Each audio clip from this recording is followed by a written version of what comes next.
Hürmetli vatandaşım, bugünkü leksiyamızı başlayımız. Yaponiya matbuatları Cungo ile Yaponiya o'rtasida dengiz urushi chayqalishida portlaydi dedi mavzuli xabar. 7 ayning 18 kuni Dovitor betida e'lon qilindi. Xabar mundaq boshlandi.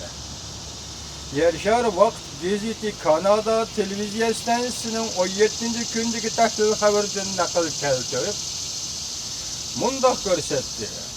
Yeni bexatarlikni kafolatlantirish qonuni bo'yicha Yaponiya qo'g'dinish qismlari Janubiy dengizga chorlash aeroplanini avatarlaydi. Jungoning harakatini nazorat qila oladi.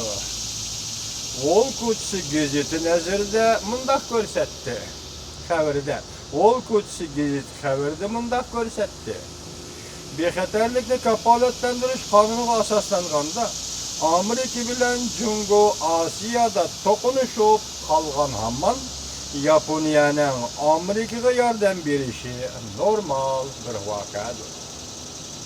Agar Yaponiya o'zining territoriya tavalliki tahdidga uchraydi deb hisoblasa, u holda Yaponiya bevosita urushga qatnashidir. Eğer qonun ma'qullandi, demak Yaponiya shu qonunga asosan shunday ahvollarda bevosita urushga qatnashidir. Yaponiyaning en yo'sin torbeti mundaq ko'rsatdi. Yaponiya qo'g'dirish qismlari Janubiy dengizda davomli chorlash vazifasi atqirdi. Demak, torbetida Yaponiya en yo'sin torbetida mundaq ko'rsatdi. Yaponiya qo'g'dirish qismlari Janubiy dengizda davomli chorlash vazifasini atqirdi. Qorong'u vaqtlarda qo'g'dirish doirasidan olqib chiqib, Yaponiya Janubiy dengizga kirish degan gap yo'q gap edi.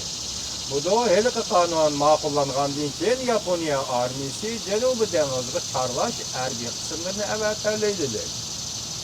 Harbiy ishlar to'qinishiga aralashish sabablari va o'lchamlarini Yaponiya taraf allaqachon belgiladi.